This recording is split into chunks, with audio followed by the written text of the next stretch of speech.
House mall ઉપર જે બનાવ બન્યો હતો તેમાં જે સામેવાળા મિત્ર છે અમે બધા જ નાનપણથી મિત્ર જ છે. અમે સાથે કોલેજમાં અભ્યાસ કરીએ છીએ.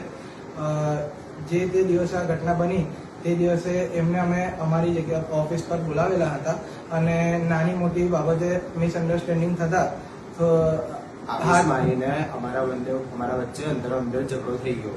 એના પછી પોલીસ દ્વારા અમારા પર કાર્યવાહી કરવામાં આવી.